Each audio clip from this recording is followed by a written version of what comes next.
Hai para Sudaners, kumaha kabarna? Damang sadena dengan saya si Otong kembali lagi di channel Ningali Film. Pada episode kali ini kita akan membahas alur cerita dari film Sang Legenda Elang Salju untuk bagian yang kedua. Dan tidak usah berlama-lama lagi, mari kita mulai ceritanya.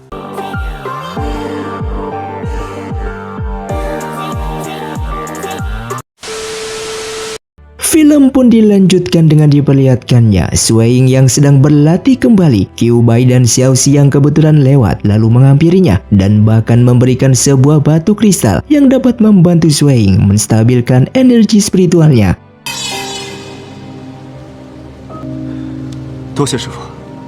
Namun tak jauh dari sana terlihat Burang yang melihat mereka dari kejauhan membuatnya salah paham. Yang dimana hal itu ia lalu memberitahukan kepada kakaknya yaitu Han dengan mengatakan jika Sui Ying telah dianak emaskan oleh para master mereka. Mendengar hal itu membuat Han menjadi iri kepada Sui Ying dikarenakan ia yang selalu berlatih ingin menjadi lebih kuat dan ingin dipandang oleh para master.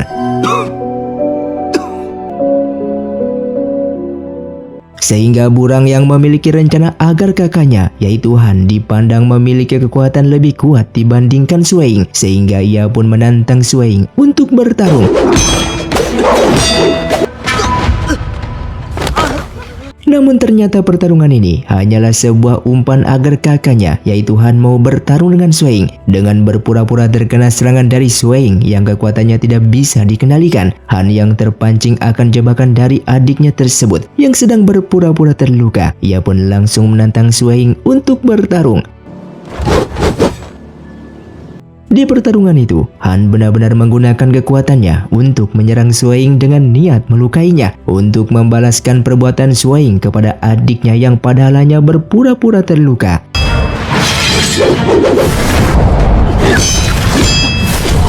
Setelah kembali, Han pada akhirnya baru menyadari kalau apa yang dilakukan adiknya sebenarnya hanyalah berpura-pura terluka. Terlihat Han yang hanya bisa terdiam dan tak mampu untuk meminta maaf kepada Sui Ying. Bahkan setelah Sui Ying mendatangi mereka untuk meminta maaf kepada Burang akibat serangan sebelumnya.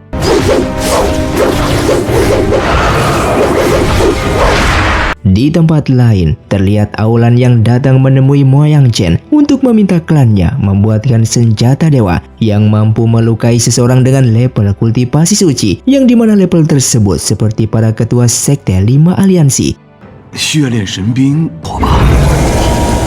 Setelahnya Mo Yang Chen pun langsung pergi menuju ke klan Pandai Besi yang sudah biasa membuatkan senjata untuk klannya dengan memerintahkan para pekerjanya untuk membuatkan senjata dewa dengan memberikan batu kristal darah suci sebagai bahan dasarnya. Namun mereka menolak permintaan tersebut dikarenakan hanya berbahan dasar seperti itu tidak akan mampu menjadikan sebuah senjata dewa dan mereka harus membutuhkan bahan utama dari darah purba yang dipercayai mempunyai kekuatan berkali-kali lipat dari batu kristal darah suci tersebut. Mendengar hal itu, Mo Yang Chen pun langsung membawa ibunya Sui Ying ke klan Pandai Besi untuk memberikan darah purbanya kepada mereka dikarenakan yang ia tahu hanya adiknya lah satu-satunya orang yang mempunyai darah purba tersebut. Namun di sini ibunya Sui Ying menolak permintaan itu karena ia mengetahui jika senjata dewa nantinya akan diberikan kepada sekte iblis. Maka dari itu ia pun mengeluarkan kekuatannya untuk menghancurkan tempat tersebut.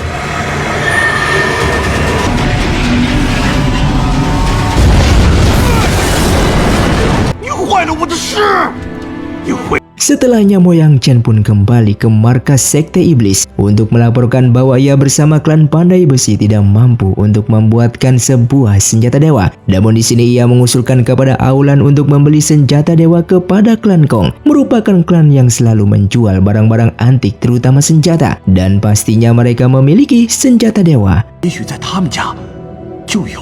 Yang kemudian Mo Yang Chen pun pergi menuju ke markas klan Kong dengan menanyakan akan senjata dewa yang disimpan di klan ini, yang pastinya ia akan membelinya dengan harga yang sangatlah tinggi.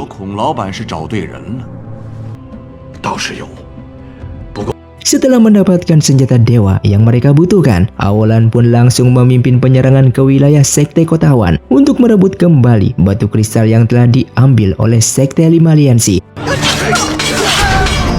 dan terlihat Chun-Li yang merupakan adik dari Xiaoxi seorang diri bertarung dengan mereka untuk menjaga batu kristal tersebut.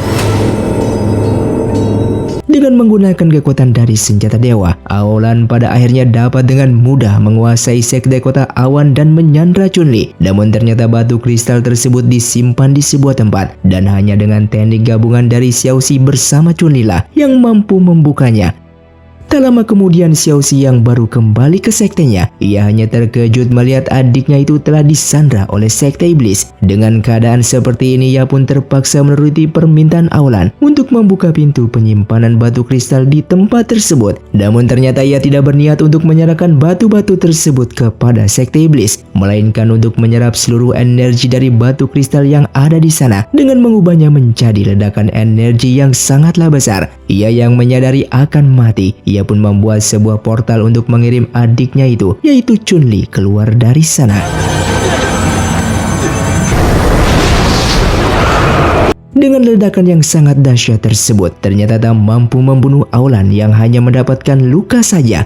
Kemudian Aolan yang memiliki kemampuan membaca ingatan dari lawannya, ia pun mengetahui jika batu kristal tidak hanya disembunyikan di sekte ini, melainkan sisanya berada di sekte Istana Dewa Laut. Dengan kejadian tersebut, para ketua sekte 5 aliansi bersama jajarannya mengadakan acara pemakaman Xiaoxi.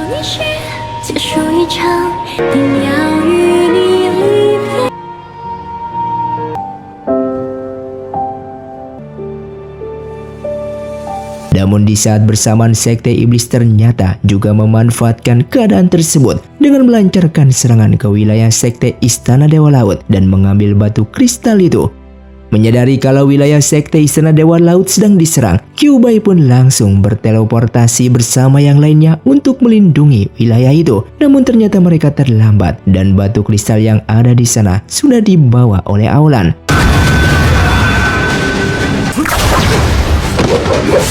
Kemudian Sueng yang melihat keberadaan Tang Yun langsung mengejarnya bersama dengan Yujing sampai ke daerah pinggir jurang angin hitam, di mana mereka berdua lalu bertarung melawannya. Yang saat itu Tang Yun kembali berubah menjadi iblis.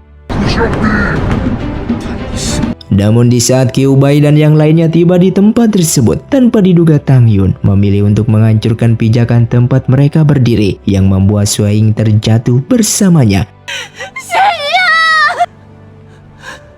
Para ketua sekte yang tak mampu menolong Sueng, mereka pun memutuskan untuk kembali ke sekte Istana Dewa Laut, yang dimana mereka lalu secara tidak sengaja menemukan serpian senjata dewa, sehingga menyusun rencana penyelidikan untuk mencari tahu di mana sekte iblis mendapatkan senjata dewa tersebut.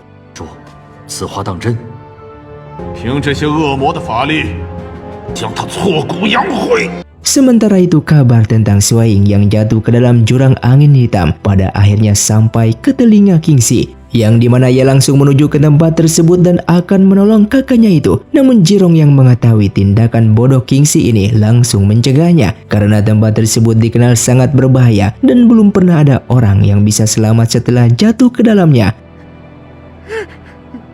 Dengan waktu bersamaan, Yujing dan yang lainnya diperlihatkan telah memulai mencari tahu tentang siapakah yang telah menjual senjata dewa tersebut kepada sekte iblis. Namun setelah keliling di semua toko senjata yang ada di sana, tidak ada satupun dari mereka yang mengaku pernah memiliki senjata dewa tersebut.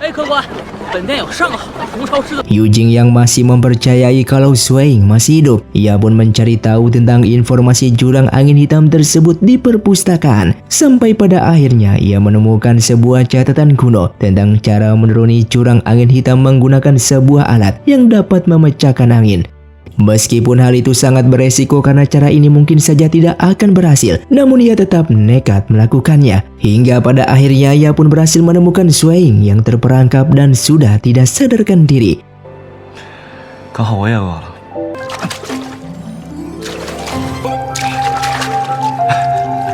Sedangkan di sekte iblis, terlihat Aolan melaporkan tentang dirinya yang berhasil mendapatkan sebagian batu kristal kepada pemimpin iblis yang saat ini berada di dalam tubuh pendeta agung. Bahkan ia pun mengabarkan Tang Yun yang terbunuh setelah masuk ke dalam jurang angin hitam. Oleh karena itu, mereka harus mencari pendeta ketiga yang selama ini tidak pernah kembali ke sekte iblis untuk menggantikan posisi Tang Yun yang sudah mati. 他们的作息和的出息。 Di Akademi Qiangfeng, mereka yang mendapatkan kabar kalau Yu Jing telah menghilang dari akademi. Bahkan para murid senior pun telah menghilang secara misterius. Oleh karena itu, mereka membentuk kelompok dan melakukan pencarian di sekitar wilayah akademi.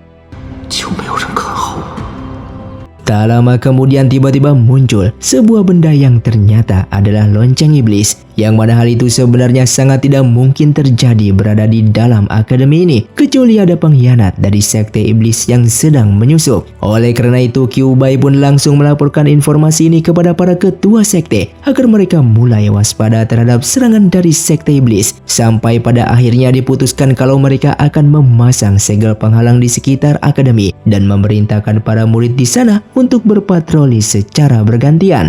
我会安排弟子们轮流值守。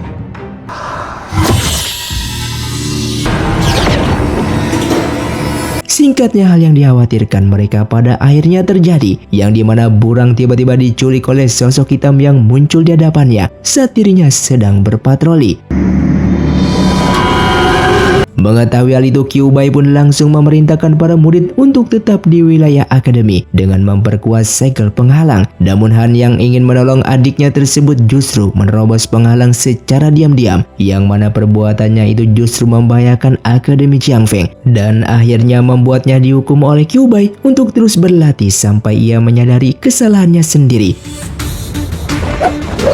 Di tempat lain, Sui Ying dan Yu Jing yang saat ini terjebak di dasar jurang angin hitam, yang dimana mereka secara tidak sengaja melihat dua orang tidak dikenal yang melintas di tempat itu. Karena curiga mereka lalu mengikutinya sampai ke sebuah tebing, yang ternyata adalah pintu rahasia menuju sekte angin hitam. Sebuah sekte tertutup yang keberadaannya jarang diketahui oleh orang. Mereka berdua pun memutuskan untuk masuk ke dalam, dan pada akhirnya bertemu dengan ketua sekte angin hitam yang langsung menyerang Sui Ying. Namun serangannya itu ternyata bukan bertujuan untuk menghabisi Sui Ying, melainkan hanya untuk mengetes seberapa tinggi level kultivasi yang dimiliki olehnya. Yang dimana setelah mengetahui kalau Sui Ying belum mencapai level kultivasi suci, ketua sekte angin hitam langsung menghentikan serangannya dan justru memberikan Sui Ying sebuah kitab rahasia teknik dewa api. Ia lalu mengatakan jika Sui Ying yang ingin keluar dari jurang angin hitam, maka ia harus mempelajari teknik tersebut dan naik level sampai ke tahap kultivasi suci, karena hanya orang yang telah mencapai level suci lah yang dikatakan bisa keluar dari tempat tersebut. Di sini Sui Ying yang sama sekali tidak menyadari kalau ketua sekte angin hitam sebenarnya adalah pendeta agung sekte iblis yang sedang menyamar sekaligus menjadi dalang di balik penculikan beberapa murid di Akademi Qiangfeng yang sebelumnya. Di tempat lain, diperlihatkannya King Si dan Jirong yang telah kembali ke kediaman Master Bai, yang dimana ia lalu memohon kepada sang master untuk diajarkan ilmu spiritual petir.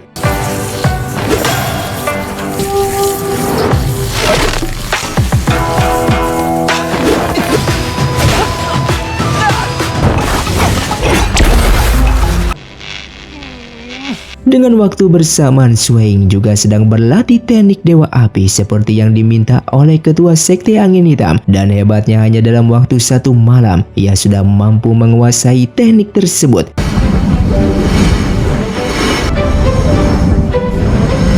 Oleh karena itu, ketua sekte angin hitam lalu menawarkan diri untuk membantu Sui Ying meningkatkan kekuatannya mencapai tahap suci. Namun dengan syarat Sui Ying harus setia mengabdi kepadanya jika dia telah berhasil sampai ke tahap tersebut. Walaupun Sui Ying menolak tawaran itu, namun ketua sekte tetap bersikap santai agar tidak mengundang kecurigaannya. Ia pun mempersilahkan Sui Ying untuk tinggal di wilayahnya karena menurutnya tidak akan ada orang luar selain anggota sekte angin hitam yang bisa keluar masuk dari tempat tersebut, terkecuali mereka yang telah mencapai tahap kultivasi suci. 我东伯选英，愿留下来，你不用寻找你的身世。 Mereka yang mencurigai akan tempat ini memutuskan untuk langsung pergi meninggalkan tempat tersebut. Namun tindakan mereka berdua langsung diketahui oleh ketua sekte yang pada akhirnya membuat mereka harus berhadapan dengan ketua sekte dan pasukannya. Mereka yang tak sanggup melawan semua pasukan lawan memutuskan untuk sementara bersembunyi menggunakan jurus milik Yu Jing di sebuah ruangan pelatihan rahasia yang sepertinya sudah puluhan tahun tidak digunakan. 青丘，这个人的能力应该不低。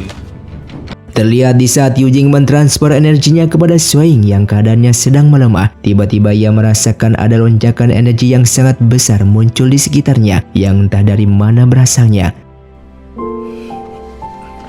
Diperlihatkannya Yue yang memutuskan untuk pulang ke kediamannya dengan ditemani oleh Yang Bo untuk menyelidiki kasus penjualan senjata dewa tersebut. Karenanya klannya sajalah yang belum ia selidiki.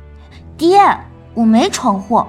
Secara diam-diam ia pun memeriksa ruang kerja ayahnya dan tak sengaja mendengar percakapan tangan kanan ayahnya dengan seseorang yang datang untuk menagih uang setelah mengetahui kalau klan Gong baru saja menjual beberapa senjata dewa. Dengan melihat kejadian itu, Yue pun pada akhirnya ditahan, sementara Yang Bo diancam akan dieksekusi mati oleh keluarga Gong. Namun Yang Bo yang berhasil melepaskan ikatannya, dengan segera ia pun pergi dari sana dengan kekuatan spiritualnya.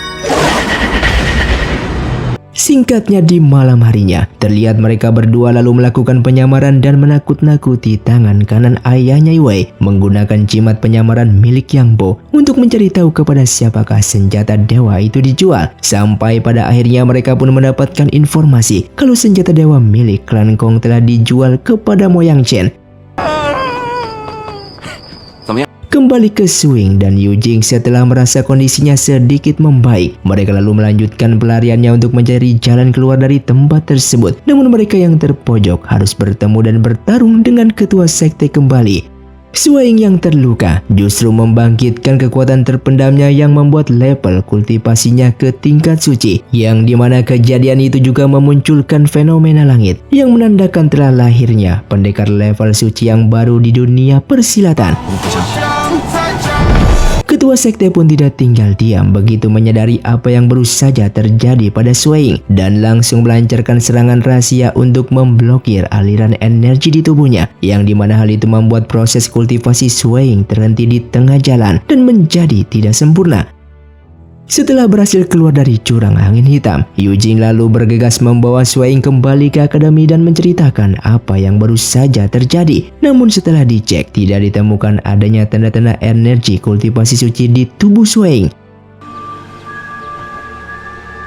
Para ketua sekte yang mengetahui kalau ternyata di dalam jurang hitam terdapat sebuah sekte yang mencurigakan, mereka lalu memutuskan untuk mencari tahu tentang sekte tersebut.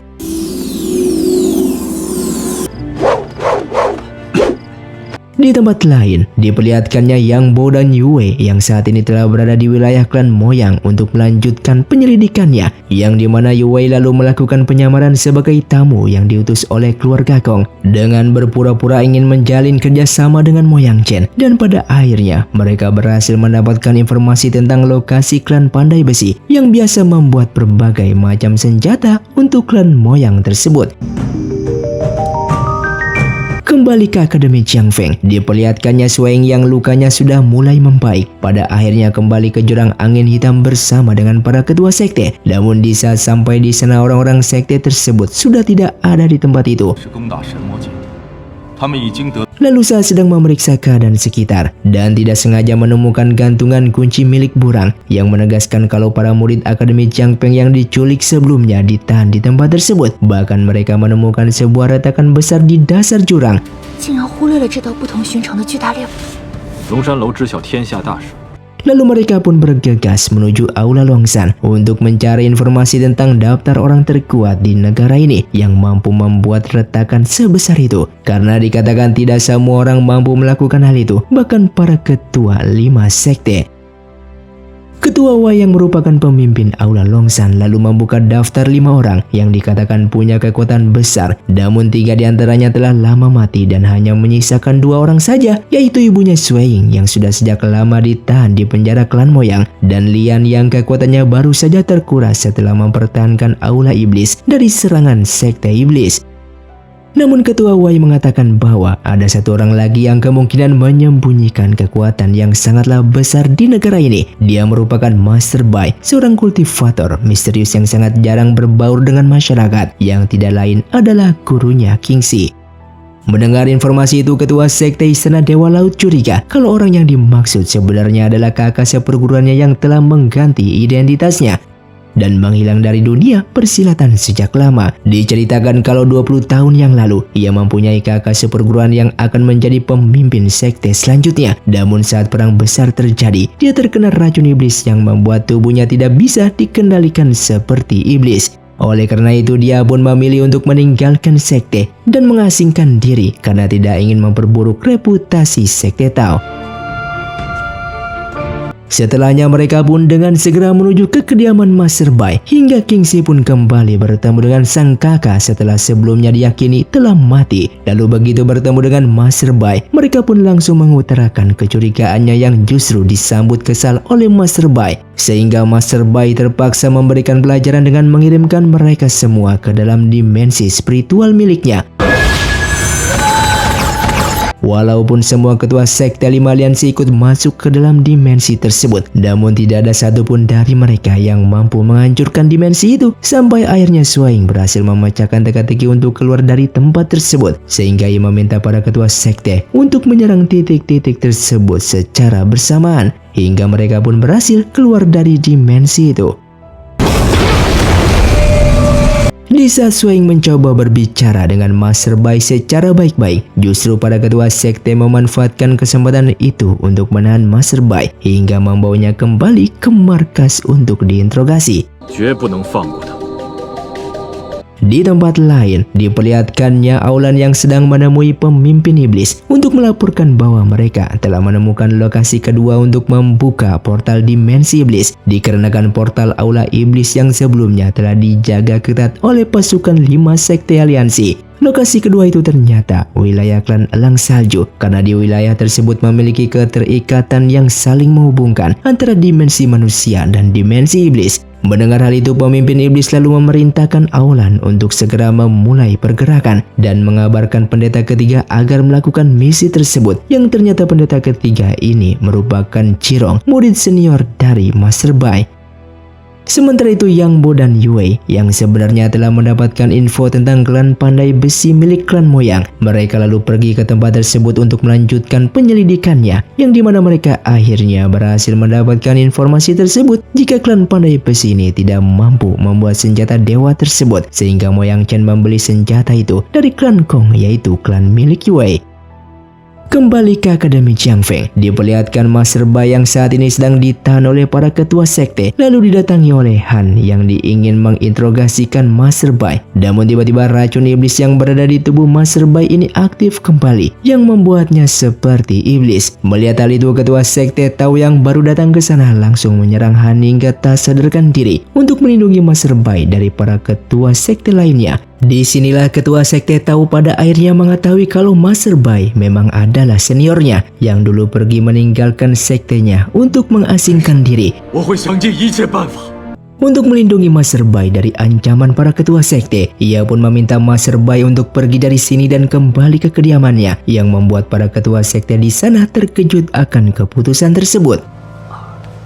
司空观主， Sementara itu Jirong yang sebelumnya telah mendapatkan pesan dari Aulan, ia juga telah berada di wilayah klan Elang Salju untuk mengamati kondisi di sana dan mencari titik lokasi kedua untuk membuat portal dimensi iblis tersebut.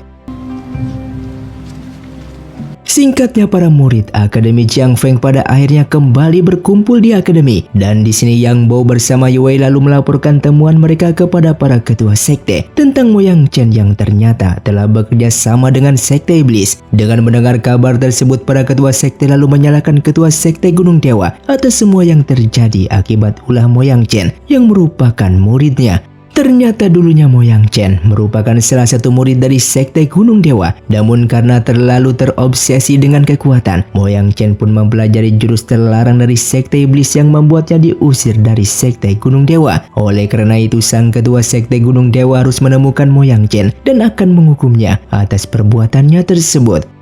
Namun ternyata Moyang Chen yang menyadari akan kedatangan sang guru kepadanya, ia pun berpura-pura mendapatkan mata-mata sekte iblis yang menyamar menjadi dirinya dan bekerja sama dengan sekte iblis agar semua orang menganggap itu dirinya. Dengan mendengar hal itu, sang guru pun hanya bisa terdiam dan tak memiliki alasan apapun untuk menghukum mantan muridnya tersebut lalu pergi dari sana. Di tempat lain, Jirong yang saat ini berada di markas klan Elang Salju diperlihatkan mulai meneliti wilayah sekitar hingga ia secara tidak sengaja sampai ke makam mendiang ayahnya Suing yang diperkirakan merupakan titik lokasi yang dimaksud. 可以打通神魔境。 Dengan segera ia pun melaporkan informasi tersebut kepada Aulan dan mendapatkan perintah untuk membuka jalan agar pasukan iblis bisa memasuki wilayah tersebut secara diam-diam. Sementara itu Suing yang diperlihatkan masih terus berlatih untuk mengembalikan energi spiritualnya. Hingga Han yang tidak sengaja melihatnya sedang berlatih dan dibimbing oleh Kyuubai. Dengan melihat hal itu, Han lalu mencoba mendekati Kyuubai dengan memintanya untuk melatihnya juga agar bisa mencapai level kultivasi suci. Namun di sini Kyuubai menolak permintaan tersebut karena menurutnya Han terlalu terburu-buru untuk menjadi lebih kuat yang nantinya menyebabkan tubuhnya terluka jika memaksanya. 东波雪鹰， Han yang memiliki ambisi menjadi lebih kuat secara singkat dan ingin mengalahkan Suing. Dengan terpaksa ia pun mencuri akses ke ruang rahasia di perpustakaan yang hanya boleh dimasuki oleh para Master Academy. Dengan mencuri beberapa buku bela diri di sana, ia pun langsung mempelajarinya seorang diri yang justru tubuhnya tak mampu menggunakan teknik tersebut.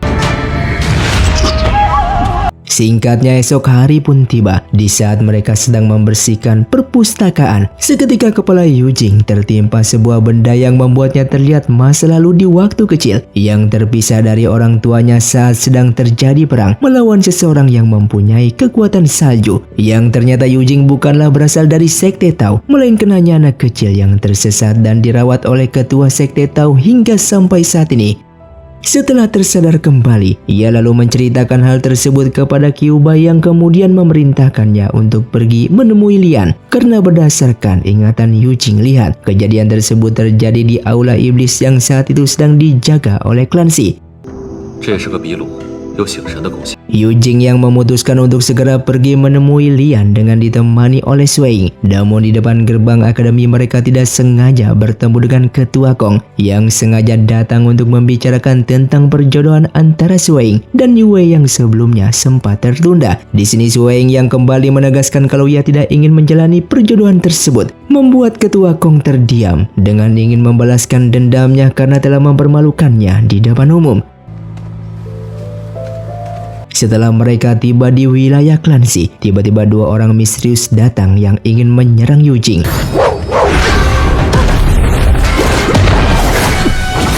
Namun setelah menyadari kehadiran pasukan klan Shi, kedua orang misterius tersebut pergi dari sana.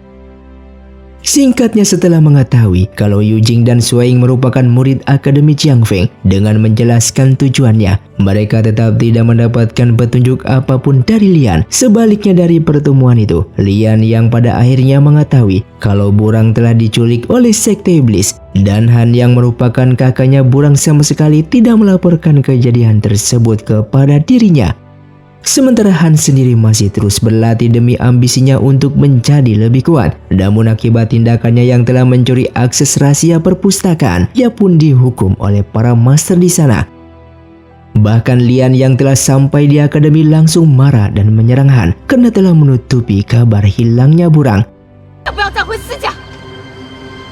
Dengan bersamaan Suing dan Yujing juga sedang berjalan menuju ke akademi, tiba-tiba mendapatkan pesan misterius yang berisi ancaman pembunuhan Yue dan sebuah titik alamat. Yang ternyata orang yang menyandra Yue adalah dua orang misterius tadi yang sebelumnya menyerang mereka di wilayah klan Shi. Dan di sini baru diketahui kalau motif mereka yang sebenarnya adalah untuk menghabisi Yujing. Kedua orang misterius itu mengatakan jika Yue ingin selamat, maka Suing harus menukarnya dengan Yujing. Mendengar ancaman tersebut, mereka langsung menyusun rencana yang dimana Yujing menyetujui untuk menyerahkan dirinya dan ditukar dengan Yue. Sementara Suing bersama Yang Bo pun secara diam-diam melumpuhkan kedua orang misterius tersebut dan menyelamatkan Yue. Dari sini akhirnya diketahui kalau kedua orang misterius tersebut ternyata berasal dari sekte Belati Darah yang terkenal dengan pembunuh bayarannya. Untuk mengetahui orang yang memerintahkan kedua orang itu dalam misi menghabisi Yujing, mereka pun dengan sengaja membiarkan salah satu orang itu kabur untuk memancingnya. Terlihat mereka yang diam-diam menelusuri orang tersebut sampai pada akhirnya orang itu masuk ke sebuah kedai milik keluarga Kong, yang dimana pada akhirnya diketahui kalau ternyata ketua Kong lah yang menyewa kedua orang misterius tersebut untuk membunuh Yujing yang dianggap sebagai penghalang perjodohan anaknya bersama Shuai, yang membuat Yue yang malu akan tindakan ayahnya tersebut. Ia pun dengan segera meminta maaf kepada Yujing yang hampir dibunuh oleh tindakan ayahnya tersebut.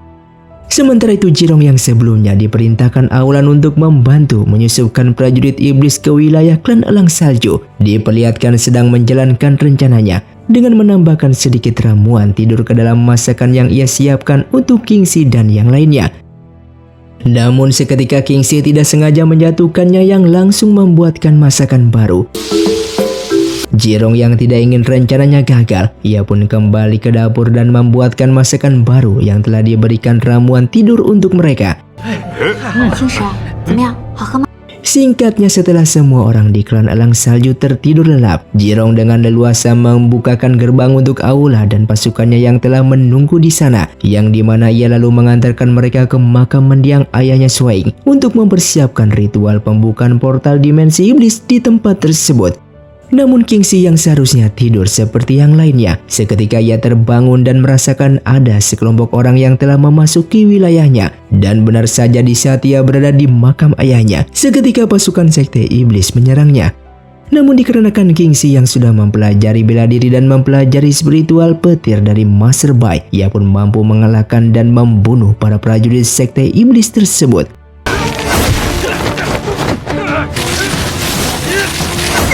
Agar rencananya yang akan kembali lagi tidak gagal untuk kedua kalinya, Aulan pun memerintahkan Jirong untuk menggunakan teknik mimpi agar Kingxi menyadari jika pasukan sekte iblis yang masuk ke wilayah klannya itu hanyalah sebuah mimpi. Setelahnya Aulan pun melaporkan kejadian tersebut yang membuat Pendeta Agung marah kepadanya dikarenakan para prajurit sektenya yang sudah dipersiapkan untuk membuka dimensi iblisnya justru terbunuh oleh seorang anak kecil. Oleh karena itu Aulan yang sudah memiliki rencana lain, ia pun akan menculik beberapa murid dari Akademi Jiangfeng yang sebentar lagi akan mengadakan ujian kultivasi suci untuk dijadikan sebagai prajurit iblis agar nantinya para pasukan mereka tidak mudah terbunuh seperti pasukan sebelumnya, karena para murid itu memiliki kultivasi yang cukup tinggi dibandingkan warga biasa yang dijadikan sebagai prajurit mereka. Setelahnya ia pun masuk ke dalam Akademi Jiangfeng dan menemui Kyuba yang sedang bermeditasi agar rencananya berhasil dalam melakukan penculikan para murid di akademi ini. Ia pun menunjukkan jiwa Xiaoxi yang telah disegel olehnya. Di sini Aulan pun mengatakan jika ia bisa menghidupkan Xiaoxi dengan teknik iblisnya, namun dengan syarat Kyuba harus tunduk kepada sekte iblis. Dan film pun bersambung. Terima kasih untuk kalian yang sudah menonton video ini sampai habis. Sampai jumpa di video selanjutnya. Saya pamit orang dari Ningali Film. See you, tunggu diri dan salam Sundaners.